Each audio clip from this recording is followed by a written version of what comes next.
Então, Jesus Cristo contou aos seus discípulos esta parábola.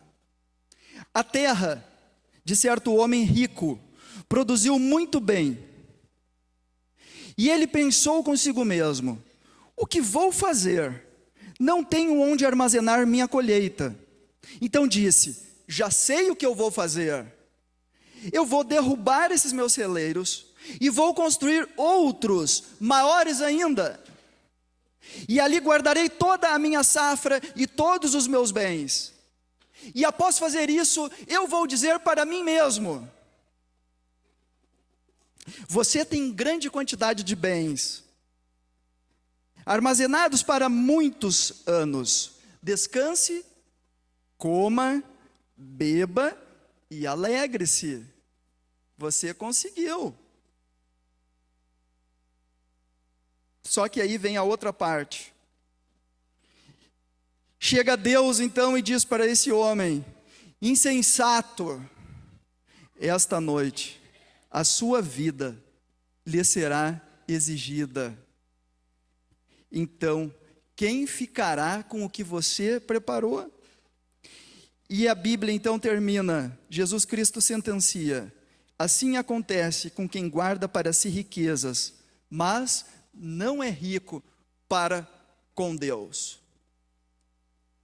O contexto dessa história, narrada por Lucas, é um contexto no qual Jesus Cristo estava vendo que os discípulos em um determinado momento estavam perdendo o foco da missão.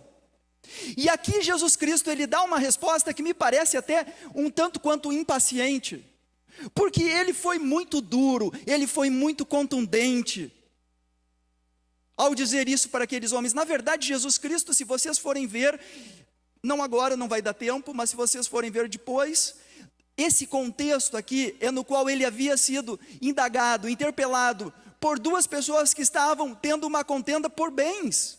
Dois dos seus seguidores, e um deles diz para Jesus: Jesus, diz para o meu irmão, me dá a minha parte na herança, porque ele não quer me dar os meus bens, aquilo que eu tenho por direito.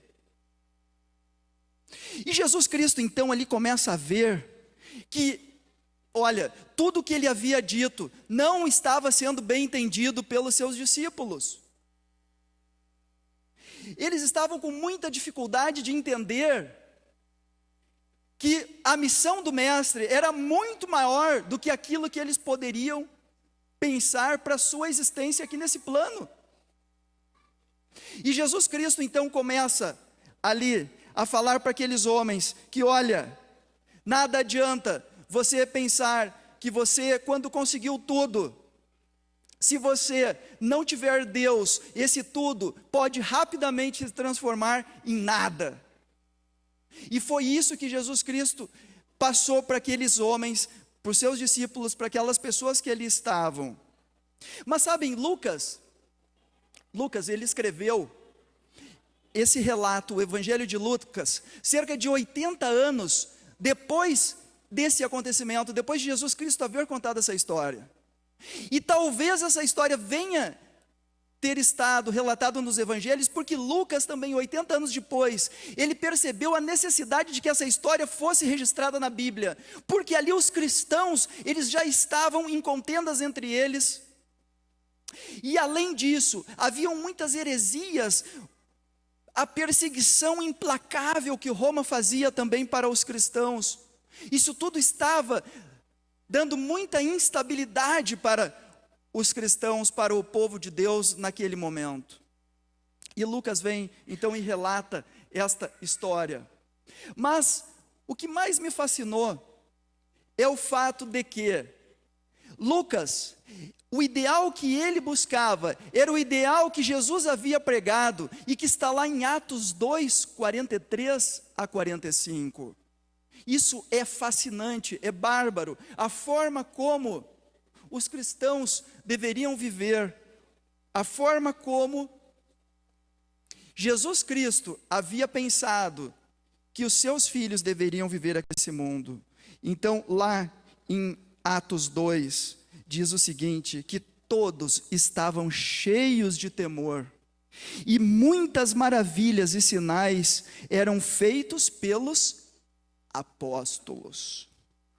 Todos os que criam mantinham-se unidos e tinham tudo em comum. Tinham tudo em comum. Vendendo suas propriedades e bens, e distribuíam a cada um conforme a sua necessidade. Esse era o plano de Jesus para os seus discípulos, um total despreendimento das coisas materiais, ao ponto de, e nós sabemos que Ellen White retrata, que se não fosse esse despreendimento desses homens naquele período, o evangelho não teria frutificado, teria sido mais uma seita, mais uma doutrina, entre tantas que surgiram naquele momento, naquele contexto. Mas, por conta desse despreendimento que esses homens tiveram, possibilitou que o evangelho chegasse até hoje. E ali nós tínhamos uma situação na qual as pessoas não apenas eram irmãos. Eu fico às vezes pensando o que é mais importante, não é? É ser irmão ou ser amigo? O que vocês acham? O que é mais? Eu não sei, aquele lá é meu irmão da igreja, aquele lá é meu amigo. Quer dizer que o amigo vai na casa, e o irmão tu vê todo sábado na igreja. Isso é uma coisa que eu fico pensando, nós devemos ter esse envolvimento que nós tínhamos, não é? De termos esse convívio, não é? Que está sendo relatado aqui no Evangelho, que foi assim que aconteceu lá no início. Que ninguém faça como nós frequentamos uma igreja no interior, que as pessoas foram, né? Esses irmãos foram numa excursão para os Estados Unidos. E aí um irmão resolveu aprontar para o outro. E aí chegou lá na porta do shopping, esse lá em Miami, e aí ele chegou para o guarda e disse: olha, aquele ali, ele é cleptomaníaco, mas tu não te preocupa, tudo que ele pegar aqui, nós vamos indenizar no final, não te preocupa. E aí aquela pessoa, onde ela andava, ia um segurança de atrás. E aí depois quando saíram dali, ele disse assim: escuta, tu viu só isso? O segurança não saía do meu pé. Por que será? Né? Então, o amigo é aquele que não vai aprontar esse tipo de coisa, né, para o seu irmão, vai estar sempre junto, vai estar sempre apoiando. A riqueza, aqui nessa história, nós temos dois parâmetros. Um é a riqueza e o outro é o tempo. Qual é a relação que existe entre riqueza e tempo? Existe algum problema na riqueza? Claro que não. Não existe problema nenhum na riqueza. Eu ouvindo essa parábola uma vez, alguém disse o seguinte: olha, é assim, ó, tu tem que acumular tesouros lá no céu, não aqui na terra. Aí quando tu chegar lá no céu, e essa história talvez alguns de vocês já tenham ouvido, a pessoa chega lá no céu, e aí a pessoa que era empregada, ela vai ter uma mansão lá no céu. E o que era o patrão vai ter uma casinha pequena na periferia do céu.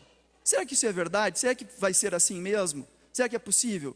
Eu não acredito que tenha periferia no céu, não acredito que tenha casa ruim, não é? Não acredito nisso, mas muitas vezes a gente pensa que Jesus contava histórias como essa, e às vezes parecia que ele era duro com quem era rico, né? Parecia que Jesus Cristo muitas vezes ele era duro, e ele dizia as piores coisas com relação aos ricos. Se nós formos ver, quando ele dizia daquela igreja que ele não gostaria que fosse, ele diz o quê? Estás como? Rico e abastado, tu não precisa de mim. Mas o que Jesus Cristo me parece que ele combate é a avareza, é a ganância, e é a arrogância de nós pensarmos que nós podemos resolver tudo com as nossas forças. E o dinheiro nos possibilita isso. O poder, ele faz com que nós, em algum momento, nós pensemos que nós podemos resolver todas as coisas e que nós não precisamos de nada e nem de Deus. Vocês acompanham pela mídia, constantemente, a gente vê que um ator famoso, que era pobre, e de repente ele se torna um popstar, começa a ganhar muito dinheiro. Vocês já notaram que muitos desses, passado pouco tempo depois, o que ele acontece com ele? Ele cai em depressão. Não é verdade isso? Quantos, vocês devem, quem nunca ouviu isso? Um ator famoso, um cantor, que num determinado momento, ele no auge da fama, ele tem que se ausentar um período, porque ele entrou em depressão. Sabem por quê? Não sou psicólogo, a doutora Clarice está por aí, mais alguns psicólogos que nós temos aqui, devem ter uma boa explicação científica para isso. Agora, eu fico com o fato, não é sem entrar na área técnica, de que me parece que a pessoa pensa que quando ele vai ser rico e famoso, todos os seus problemas vão estar resolvidos. O que é um grande engano. Porque quando tu te defronta com aquela situação, tu gostaria muito de ser rico, tu gostaria muito de ter condições para fazer muitas coisas boas, mas tu vai ver que isso não é tudo.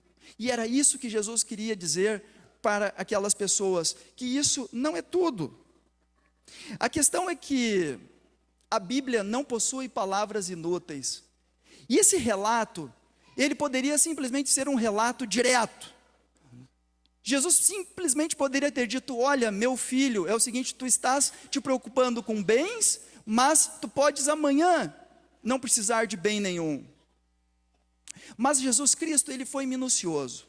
E aqui eu gostaria de ressaltar o fato de que aquele homem, me parece que ele era um homem extremamente íntegro, mas não apenas isso pelo relato dito, ele era alguém capaz, alguém inteligente, e vejam o empreendedorismo que ele possuía, não é? A visão que ele teve, porque ele ficou rico como? Tendo uma sacada. Naquela época, a grande dificuldade que se tinha, qual era? Armazenamento de bens, armazenamento da colheita. E existiam técnicas para se armazenar essa colheita, para que aquele produto, aquela produção, não se perdesse. E esse homem era um especialista na sua área, não é? No caso aqui, o agronegócio. E aquele homem, ele foi extremamente hábil, ele foi extremamente capaz. E conseguiu o seu intento. A Bíblia diz que ele chegou ao ponto de dizer: olha, consegui. E ele conseguiu por méritos próprios. Ele foi bom naquilo que ele fazia. E disso não existe problema algum. O fato é que, muitas vezes, nós esquecemos o foco da nossa existência. Tem um provérbio chinês que fala que o homem rico não é aquele homem que possui mais dinheiro. O homem rico é aquele homem que possui menos necessidades. Uma outra situação que a gente vê é o seguinte: muitas pessoas que eventualmente focam no dinheiro, não necessariamente possuem dinheiro. Muitas pessoas que elas têm o amor ao dinheiro, elas não necessariamente possuem o dinheiro. E isso pode ser um grande problema para a existência dessa pessoa, porque ele também não necessariamente precisa ser rico para ser consumido, envolto pelo problema de querer resolver os seus problemas, de ser arrogante, como a Bíblia diz. Mas a questão é que, insensato, nesta noite tu vais morrer. Há alguns anos, eu saía do Fórum de Porto Alegre, e ali eu me despedi de uma pessoa, e eu era advogado na época, e aí a pessoa chegou e disse assim para mim: olha, o doutor, ele assim, carioca, o doutor, essa pessoa aqui é uma desgraçada. Ah, é? Por quê? Mas por que o senhor está dizendo isso? Não, é o seguinte, doutor, tem HIV, está com AIDS, tá. E aí eu assim, puxa, mas que coisa, olha, mas não é assim, hoje, naquela época não tinha nem tanto tratamento como tem hoje. E aquilo eu fiquei assim, puxa, mas que agressividade assim, né, com essa pessoa. Tá, passou. Me despedi dele, dei um abraço. Combinamos de na semana que vem, na próxima semana, ele inclusive disse assim: olha, tem um trabalho lá assim para ti. Tá, excelente, que coisa boa. No sábado de tarde, recebo uma ligação, a esposa dele, dizendo: olha, eu gostaria de convidar você, com uma voz muito embargada. Ele acabou de falecer, teve um infarto fulminante, e eu sei que ele gostava muito de ti, e ele gostaria que tu viesse ao velório dele e a família também. Aquilo me impactou muito, pelo aspecto de que muitas vezes e ele tinha muitos planos, ele me falava, ele era um empresário bem sucedido, essa pessoa que eu estou falando para vocês. Eu tinha acabado de conhecê-lo, poucas vezes eu estive com ele, mas ele era um homem cheio de ideias. A única coisa que ele não tinha noção é de que aqueles planos que ele me dizia que tinha para a sua empresa não iriam se concretizar, porque aquele era o último final de semana. Aliás, os últimos dias da sua vida, os últimos momentos da sua vida. Isso é injusto? É injusto, sim. É injusto. Uma pessoa não conseguir realizar os seus planos, alguém que é bom naquilo que faz e não consegue fazer, isso é injusto. Onde é que você consegue ver justiça nisso? Eu não consigo ver justiça nisso.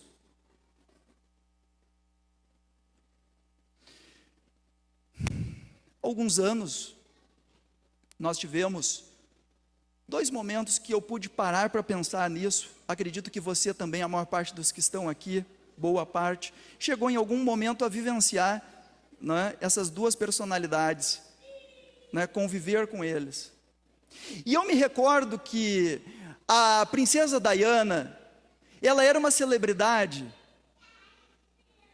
não por ser uma princesa, ela era uma celebridade, porque ela era uma plebeia, que se tornou uma princesa, mas que ela nunca esqueceu a sua origem, ela nunca esqueceu que um dia ela foi plebeia, e isso fazia com que o povo amasse Diana. E Diana, precocemente, aos 36 anos de idade, num acidente de automóvel, ela tem a sua vida ceifada. O evento de maior comoção mundial foi o velório da princesa Diana.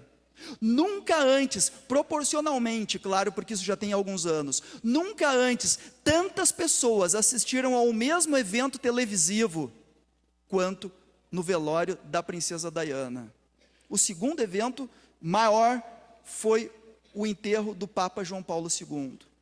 Mas aqui no Brasil também, nós tivemos o Ayrton Senna. E sabem, eu fiquei muito impactado naquele domingo, que eu estava almoçando na casa de um tio, e quando o Galvão Bueno fala que o Ayrton Senna tinha morrido, eu fiquei pensando assim, não, tão de brincadeira, não é verdade, porque o Ayrton Senna não pode morrer. Ayrton Senna não pode morrer, porque nós vivemos num país de corruptos, nós vivemos num país tão sedento de heróis, e de repente alguém que aparenta ser uma pessoa íntegra, os atos exteriores deles diziam que ele parecia ser uma pessoa, dentro daquilo que ele conhecia de vida, parecia ser um cara bom, mas além disso, eu devia para o Ayrton Senna, porque em determinado momento da minha vida, eu era muito ruim em determinadas matérias, e eu me deparei com uma matéria, no estudo, e eu me deparei com uma reportagem, que falava um pouquinho do Senna, e dizia como que o Senna tinha se transformado no piloto tetracampeão mundial de Fórmula 1, vocês sabem como foi? O Ayrton Senna era o pior piloto que tinha na chuva, sabem o que ele começou a fazer? Só correr na chuva, dava uma garoa em São Paulo, Ayrton Senna pegava o seu motorista, porque ele nem dirigia na época, nem possuía habilitação ainda, e se tivesse ele era muito rico, possivelmente nem dirigisse mesmo, pegava o seu carro, ia para o autódromo e treinava na chuva. Ele treinou tanto na chuva, o Ayrton Senna, ao ponto de Galvão Bueno e todos aqueles que torciam por ele, torcer também pela chuva. Ele se transformou o melhor por correr na chuva. E eu aprendi com ele essa técnica de esse é o meu problema, é isso que eu tenho que encarar. Eu tenho dificuldade na chuva, então é na chuva que eu vou correr. E aquilo para mim foi muito duro, perder a Ayrton Senna. perder Ayrton Senna aos 34 anos de idade, a referência do nosso país, um país tão sofrido, um país que precisa tanto de bons exemplos. Nós estamos hoje falando em reforma da Previdência. Esse é o assunto corrente dos nossos dias, dos nossos telejornais que nós assistimos, sempre está lá a reforma da Previdência. Por que reforma da Previdência? Porque parece, não é? Alguns estudos dizem que a expectativa de vida, ela está aumentando. Nós vamos passar aqui, por incrível que pareça, mas a nossa expectativa de vida em 1920, ela era de 35 anos, a média. Hoje nós estamos com uma expectativa de vida de 75 anos, em torno de 76 anos. Para 2020, talvez a gente não chegue no 76,7, estamos quase ali. 76 anos, que seja a expectativa de vida, isso aqui é do brasileiro. O que seria expectativa de vida, eu fico pensando? Expectativa de vida nada mais é do que esperança de vida. É o tempo que nós ainda vamos estar por aqui. Esse aqui é o gráfico que mostra a idade das pessoas vivas. A idade das pessoas vivas. E ali nós vamos ter então as idades e o número de pessoas da população que fazem parte então daquele contexto, né, daquele conjunto de pessoas que possuem de 0 até os 100 anos.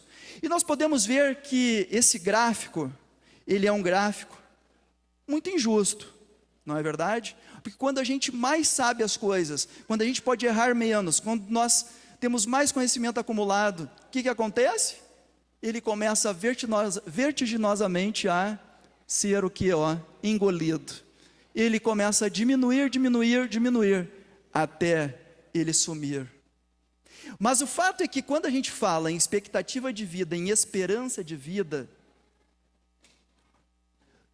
isso aqui significa que nada garante que você vai atingir essa idade. Assim também como nada garante, quando eu disse que nós temos expectativa de vida de 76 anos, aí alguém aqui que tem 76 anos está pensando, então amanhã eu vou estar nessa história aqui. Não, quando tu tem 76 anos de vida hoje, a tua expectativa de vida altera, e daí tu estás numa expectativa muito boa, já vai chegar a 90 anos. Quem tem 70 e poucos anos hoje, tá, está em condições de vida razoáveis, a sua expectativa de vida muda. Esse cálculo ele é feito para quem nasce, não é para quem já está vivo, ok? Boa notícia, né? Já ganhou amanhã. Bom, mas o fato é que essa expectativa de vida, ela nos remete ao fato de que eu gostaria que agora, nesse momento, tu parasses aí aonde tu estás, e tu pensasse contigo mesmo, quantos anos é a tua expectativa de vida? Quantos anos tu pensas, tu espera que tu vais estar vivo? Por mais quantos anos? Em seguida, o que eu vou fazer nesses anos de vida? A história dessa manhã nos diz que aquele homem sabia o que ele iria fazer em vida. Ele sabia o que ele iria fazer. Ele iria construir celeiros. Ele iria cada vez mais ter técnicas para armazenar a sua produção. Eu, na década de 80, quando eu estava ingressando na faculdade, no final de 80, início de 90, eu estava ingressando na faculdade, me deparei com esse livro que eu achei fantástico, não pelo livro em si, que é um livro empresarial que ensina técnicas de gestão. O que mais me impactou nesse livro foi a história do pai do autor, o cara que fez a fortuna da empresa Cenco, que foi a maior indústria num determinado momento do nosso país. Alguém que começa, o Brasil não tinha geladeiras naquela época, e ele começa a produzir peças para as geladeiras que eram importadas, ele começa a produzir refrigeradores, e aquilo se transforma em um grande império. Num determinado dia, esse homem que passou a sua existência trabalhando 8 horas por dia, 7 dias por semana, não sabia o que era feriado, não sabia o que era férias. Num determinado momento, aquele homem se sente mal, vai ao médico. E ele recebe um diagnóstico de que ele possui poucos dias de vida, porque ele estava realmente com uma doença muito grave. Esse homem fica se tratando, passa alguns dias e ele retorna para sua empresa, agora já debilitado, mas ele realmente estava com muita saudade. A primeira melhora dele, ele volta para a sua empresa. Quando ele chega na sua empresa, ao entrar na empresa, ele vê que tem um lago, e ali tinha alguns cisnes andando por ali. E aquele homem então, com o seu assessor do lado, ele diz para ele: olha, eu só fico fora alguns dias, e vocês já mudam tudo por aqui. Olha só, construíram esse lago, aquela ponte, e botaram esses cisnes aqui. E o assessor ali, parado, olhando para ele. Mas olha, meu rapaz, eu vou te dizer uma coisa. Eu gostei, viu? Ficou muito bom. Então, de parabéns. E aquele rapaz já perplexo, não sabia o que ele ia falar para aquele homem. Ele diz: senhor Oscar, o senhor me desculpa, mas esse lago, esses cisnes que o senhor está vendo, aquela ponte, eu trabalho aqui na sua empresa há 20 anos, e há 20 anos eles estão aqui.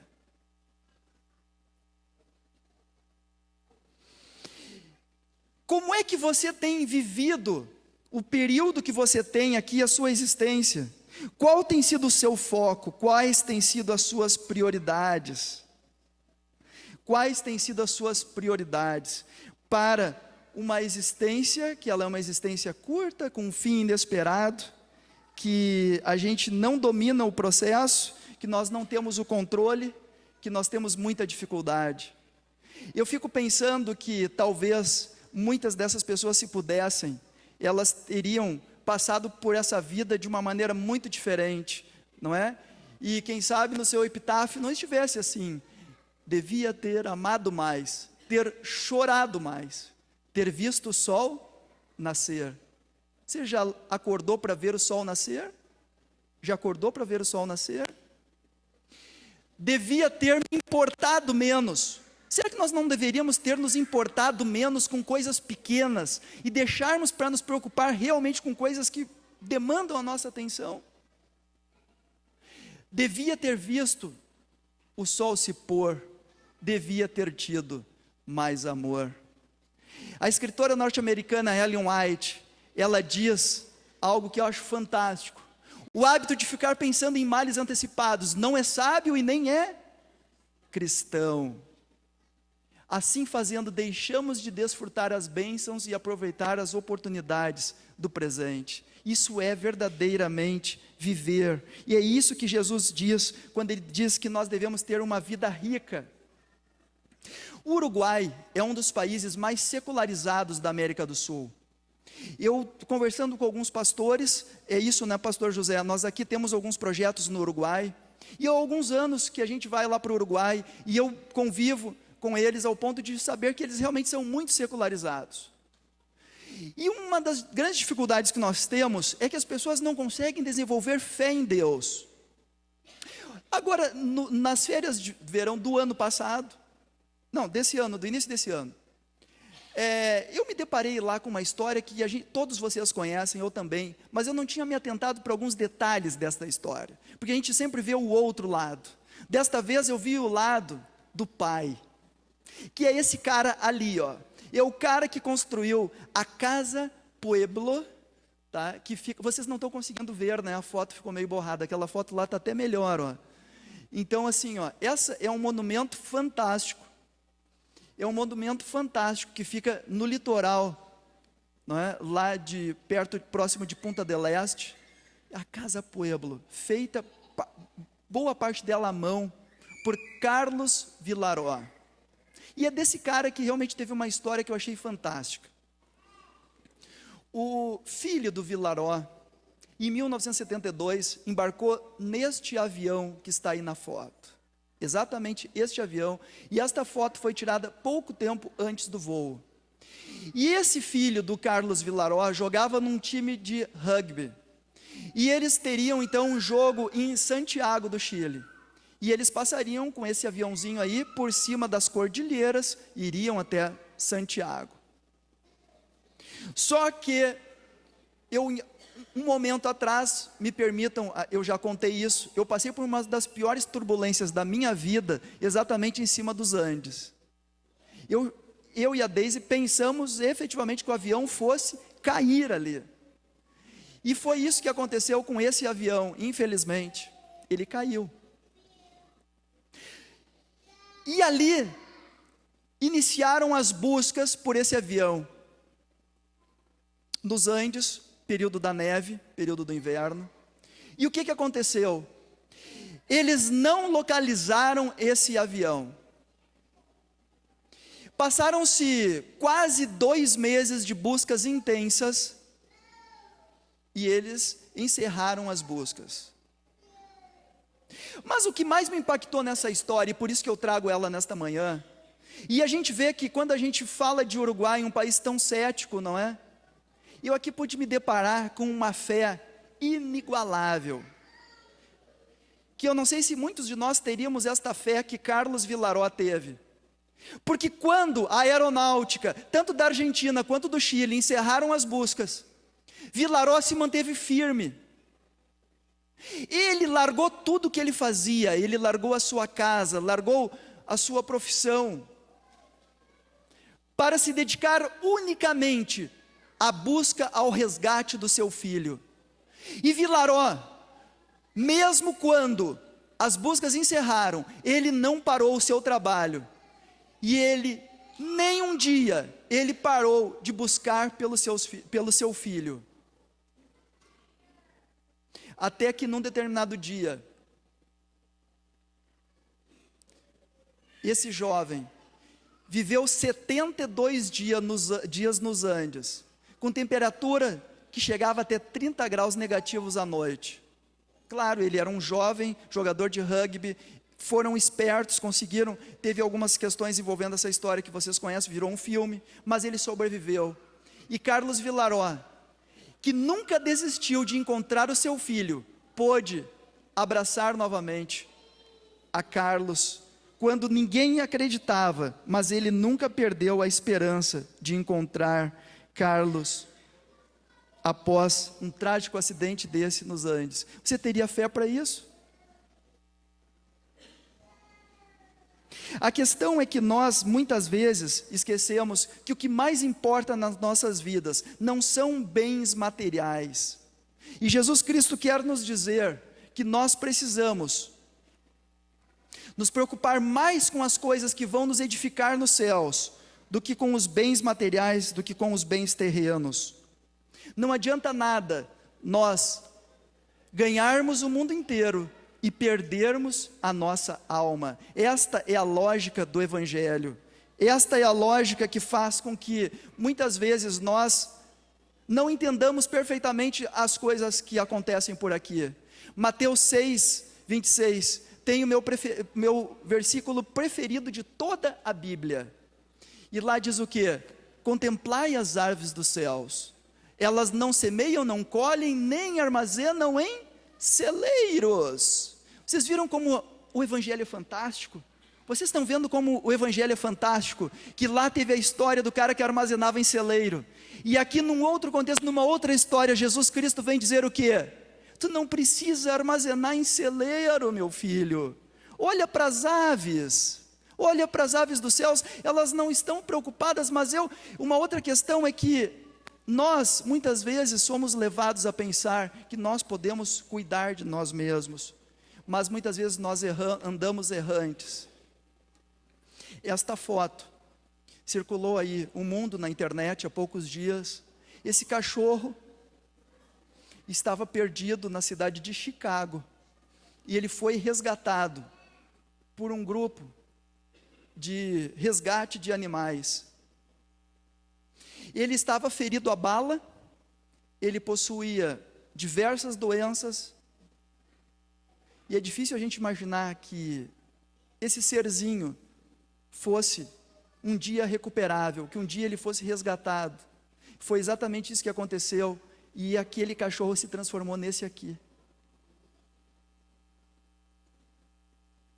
Muitas vezes nós andamos errantes por aí, muitas vezes nós andamos perdidos, parece que nós não temos um dono, mas a escolha de andar por aí, cheio de chagas, é nossa. Nós não somos um cachorrinho que anda por aí, nós possuímos alguém que nos criou, nós não fomos autocriados, nós somos criados por um Deus maravilhoso, nós fomos criados por Deus, que lá em Salmo 139, 16, diz que os teus olhos viram o meu embrião, os olhos de Deus viram o meu embrião. Em algumas outras traduções diz que Deus viu o nosso corpo ainda sem forma. Todos os dias determinados para mim foram escritos no teu livro, antes de eu nascer. Eu não sei o que está acontecendo na tua vida hoje, mas eu posso te dizer que isso não fugiu os planos de Deus. Tem um mundo aí fora que quer roubar a tua fé, que quer dizer que daquele desastre não vai sobrar ninguém.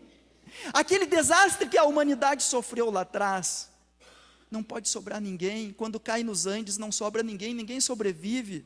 Aquele cachorro não tinha mais condições, e muitas pessoas disseram, a história dele relata que, muitos disseram, esse cachorro não tem jeito, vamos sacrificar. E alguém insistiu e disse, não, nós vamos recuperar esse cachorro, nós vamos resgatá-lo, ele tem esperança sim. Pois só há um Deus, e só um mediador entre Deus e os homens, Jesus Cristo, o qual se entregou a si mesmo como resgate de todos. Jesus Cristo, um dia ele deixou os céus, ele fez como aquele pai. Eles dizem lá que eles são céticos, que eles são ateus, né? Mas se isso é ser cético, se isso é ser ateu, eu não sei mais o que é ter fé, não é verdade? Não se sabe o que é ter fé, mas eu acredito nesse Jesus, desceu dos céus, um dia veio aqui, morreu por mim e por ti, e ele nos disse o seguinte, olha, vocês vão ter dificuldades, vocês vão ter problemas aí, mas o que mais importa, é que vocês foquem nos céus, aonde os tesouros vão valer a pena, aonde a traça e a ferrugem não vão mais corroer, não vão acabar com os teus sonhos, aonde aquilo que tu armazenou, tu vai poder usar, aonde tu vai poder dizer assim, olha, eu cheguei aonde eu queria, e eu realmente vou ter paz, e eu vou ter felicidade, apenas olhar para os olhos de Jesus, é isso que eu desejo, apenas olhar para Jesus, sem olhar para as questões materiais, problemas pequenos, coisinhas, não vão me tirar do caminho, eu vou manter o meu foco, eu vou fazer aquilo que Jesus disse, eu vou olhar apenas para os céus. Os olhos de Jesus são algo que vai recuperar qualquer dificuldade que nós tenhamos vivido aqui. Nós vamos ter com Jesus Cristo nos céus momentos que nós vamos entender, e nós lá um dia, ao olharmos para a nossa existência, nós não vamos ter orgulho das coisas que nós fizemos, nós não vamos ter orgulho das coisas que nós tivemos, nós vamos apenas querer exaltar aquilo que nós edificamos para os céus. Isso realmente vai ser algo que vai impactar, isso realmente vai ser algo que nós vamos poder, juntamente com Jesus Cristo, entender a verdadeira essência da nossa vida.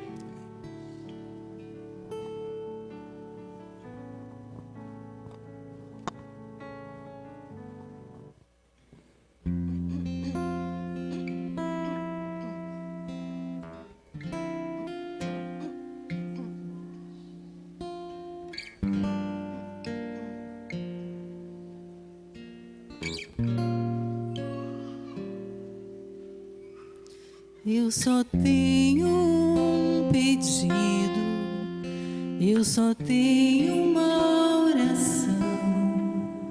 Quando estou em tua presença, ó Senhor,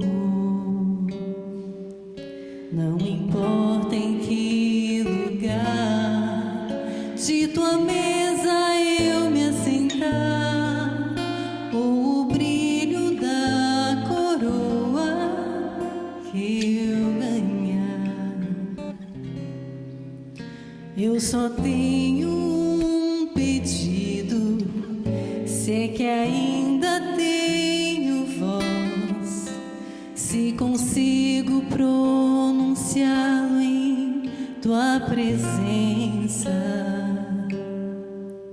Eu não vou fazer perguntas, vou somente ouvir tua voz, e se pode ser a sós, muito melhor.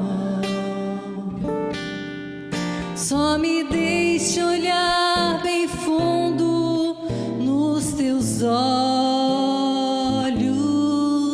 e aninhar-me como um filho em teus grandes braços, e que passe muito tempo sem ninguém dizer mais nada, pois estou olhando, Mestre, bem nos olhos. Quero mergulhar a alma em teu olhar, quero amar-te no silêncio desta hora, e que passe muito tempo sem ninguém dizer mais nada, pois estou olhando, Mestre, bem nos olhos.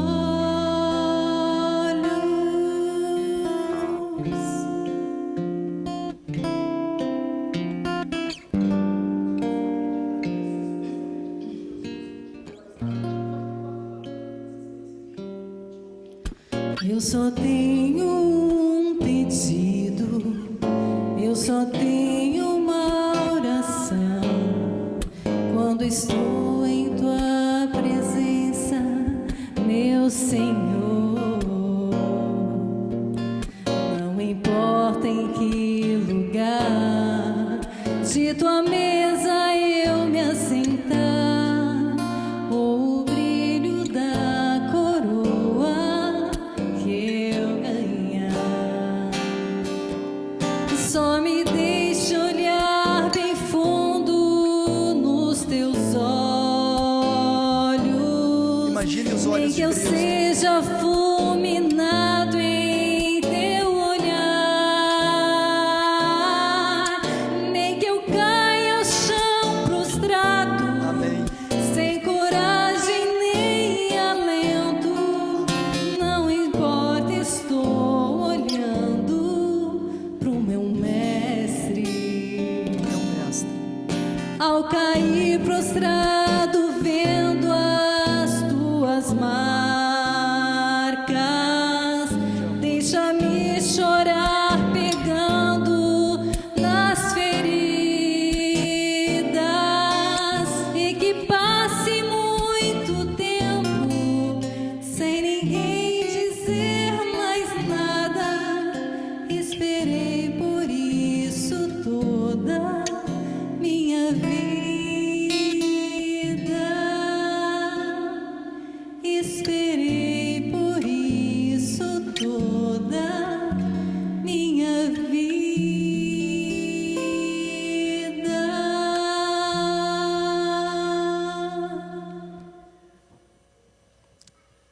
Vamos orar.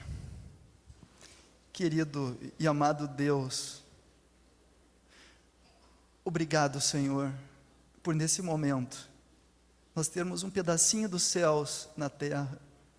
Obrigado, Senhor, por nós termos um pequeno vislumbre de como será o dia que nós olharemos para Ti nos olhos, que nós estaremos para sempre contigo, longe do mal, do pecado, de tudo aquilo que nos afasta de Ti. Senhor, como nós precisamos de Ti na nossa existência. Tantas coisas têm nos tirado o foco, todas elas muito pequenas. Mas o Senhor nesta manhã vem nos dizer que o Senhor quer corrigir a nossa rota, que o Senhor quer nos colocar no caminho certo. E nós queremos Te pedir, Senhor, para que nós nunca mais venhamos a nos desviar desse caminho. Que um dia, Senhor, e que esse dia seja muito breve, nós possamos estar contigo nos céus. Não pelo ouro que terá lá, não pela condição de vida favorável que nós certamente teremos, mas porque nós estaremos contigo.